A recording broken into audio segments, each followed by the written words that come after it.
Halo guys, bagaimana kabar kalian hari ini? Kembali lagi bersama saya di video kali ini. Di video ini saya akan membahas tentang skandal terbesar yang pernah terjadi di Ajmer, India pada tahun 1992. Bagaimana kisahnya? Sebelum saya lanjut ke kisahnya ya guys, jangan lupa untuk mensupport channel saya dengan cara di subscribe. Dan jangan lupa klik bell notification-nya, agar kalian bisa mengetahui uploadan-uploadan terbaru dari channel ini. Oh ya, dan jangan lupa ya untuk like, share, dan komennya. Langsung aja yuk kita lanjut ke kisahnya.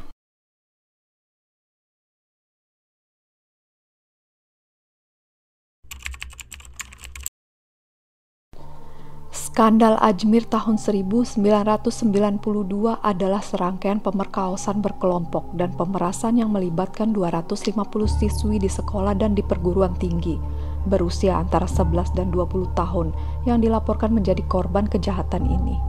Sebagian besar korban adalah siswa sekolah menengah atas Sophia di Ajmer yang masih beroperasi hingga saat ini. Para pelaku adalah sekelompok pria yang dipimpin oleh Farooq dan Nafis Kishti, anggota keluarga khadim yang mengawasi perawatan Ajmer Sharif Dargah. Selama beberapa tahun yang berakhir pada tahun 1992, para korban dibujuk ke sebuah rumah pertanian atau banglau terpencil di mana mereka diserang secara seksual oleh salah satu atau beberapa pria.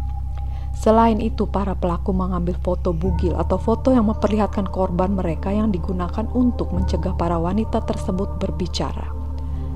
Kisah skandal ini terungkap setelah sebuah artikel yang diterbitkan oleh Dainik Navai Jyoti, sebuah surat kabar lokal, merinci kejadian kejahatan tersebut dan menampilkan beberapa gambar yang diambil oleh para pemerkos. Bersamaan dengan itu, polisi meluncurkan penyelidikan atas skandal tersebut. Diduga bahwa pihak berwenang setempat mengetahui kejadian tersebut hingga setahun sebelumnya, tetapi memilih untuk menunda mengambil tindakan hukum. Pada bulan September 1992, 18 pelaku tindak pidana berantai didakwa di pengadilan dan salah satunya Purushottam meninggal karena bundir pada tahun 1994. 8 orang pertama yang diadili dijatuhi hukuman penjara seumur hidup, namun 4 dari mereka kemudian dibebaskan oleh Pengadilan Tinggi Rajasthan pada tahun 2001. Pada tahun 2007, Pengadilan Jalur Cepat di Ajmer memvonis Farooq Kishti, tetapi pada tahun 2013 Pengadilan Tinggi membebaskannya setelah menjalani masa hukuman. Terdakwa memiliki pengaruh baik secara sosial maupun finansial, dan hal itu membuat semakin sulit untuk membujuk gadis-gadis itu maju dan bersaksi, kata seorang pensiunan DGP Rajasthan, Omendra Bhardwaj, yang saat itu menjabat sebagai Wakil Inspektur Jenderal Polisi Ajmer. Mahkamah Agung mencatat dalam kasus ini, sayangnya banyak korban yang muncul sebagai saksi berubah menjadi bermusuhan, dan orang dapat memahami alasan mengapa mereka tidak ingin bersaksi melawan terdakwa, karena hal itu akan mengekspos mereka juga dan akan berdampak buruk pada kehidupan mereka di masa depan. Hanya sedikit yang menghubungkannya dengan kasus lain seperti kasus Dr. Muhammad Khalil Kishti yang dikenal sebagai anggota ISI yang dipenjara pada tahun 1992 karena kasus pembunuhan juga di Ajmer. Operasi pemerasan itu diketahui telah dilakukan oleh serangkaian pelaku berantai. Sekelompok pria lokal yang berpengaruh menargetkan gadis-gadis muda. Misalnya pertama-tama Farooq Kishti menjebak salah satu gadis di sebuah sekolah menengah di Ajmer dan mengambil foto-foto tidak senonohnya. Kemudian para terdakwa memeras gadis itu agar memperkenalkan mereka kepada teman-teman sekelas yang akan diperkaos, dieksploitasi secara seksual, dan difoto di sebuah rumah pertanian. Siklus ini terus berlanjut, dengan geng tersebut terus memperluas operasinya dan menjadikan semakin banyak gadis sebagai korban. Mereka memotret gadis-gadis itu dalam posisi yang sangat tidak pantas dan menggunakan gambar-gambar itu untuk mengeksploitasi korban. Editor Navai Jyoti, Den Bandur Chaudhry, telah mengakui bahwa aparat penegak hukum setempat telah mengetahui skandal tersebut hampir setahun sebelum berita tersebut tersiar, namun mereka membiarkan politisi setempat menunda penyelidikan.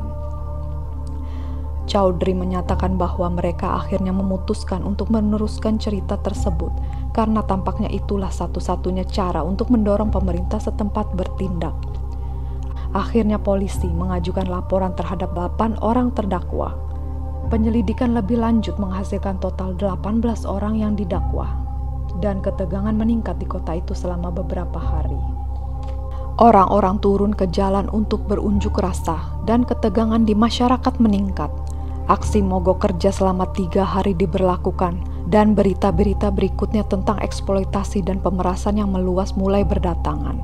Seorang pensiunan DGP Rajasthan Omendra Barwaj, yang saat itu sebagai Wakil Inspektur Jenderal Polisi di Ajmer, menyatakan bahwa status sosial dan keuangan para terdakwa menghalangi banyak korban lainnya untuk maju. Kenyataan lainnya adalah bahwa banyak korban telah meninggal karena bundir. Jumlah korban diperkirakan mencapai ratusan, dan diyakini pula bahwa para pelaku mungkin memiliki hubungan dengan lembaga seperti ICI Pakistan. Kelompok operasi khusus kepolisian Rajasthan menangkap Syed Salim Chishti, salah satu terdakwa dari Khalid Mohalla di kota Ajmer pada tanggal 4 Januari 2012. Ke-18 terdakwa didakwa melakukan penculikan. Terdakwa utama Farooq Chishti adalah seorang presiden Kongres Pemuda Ajmer. Nafis Chishti adalah wakil presiden Kongres Nasional India Ajmer, dan Anwar Chishti adalah sekretaris bersama Kongres Nasional India Ajmer. Moijullah, Israt Ali, Anwar Chishti, dan Syamsuddin juga dijatuhi hukuman oleh pengadilan. Pelarian Suhail Chishti bersembunyi selama 26 tahun sebelum menyerahkan diri. Pelarian Salim Chishti ditangkap pada tahun 2012. Terdakwa utama lainnya adalah Alamas Masiburon. Menurut polisi dan LSM yang berfokus pada perempuan, sulit untuk membangun kasus terhadap para pelaku karena sebagian besar korban enggan untuk melapor. Namun, foto dan video yang digunakan untuk memeras para korban membantu mengidentifikasi para terdakwa dan membangun kasus terhadap mereka.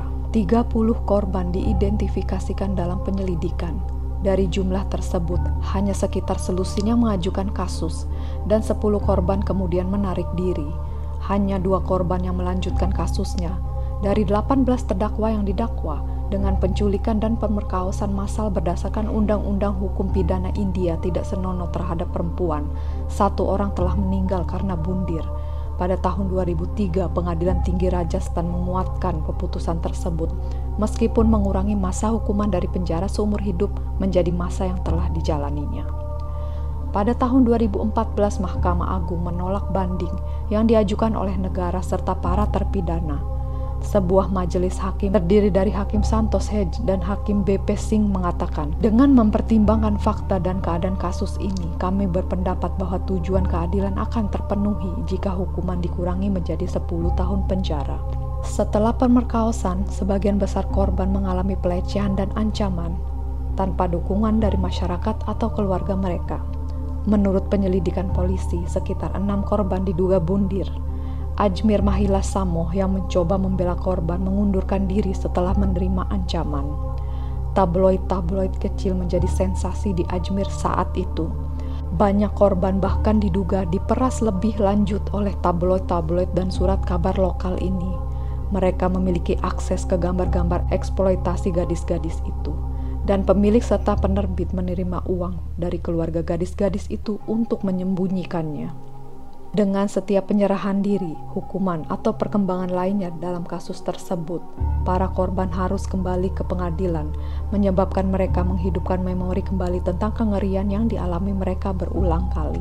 Musabir Hussain, sekretaris gabungan Komite Anjuman yang mengawasi Ajmer Dargah, mengatakan kepada Indian Express, ini adalah kasus yang tidak ingin dibicarakan oleh siapapun di Ajmer karena sifat kejahatannya. Ini adalah noda dalam sejarah kota kami.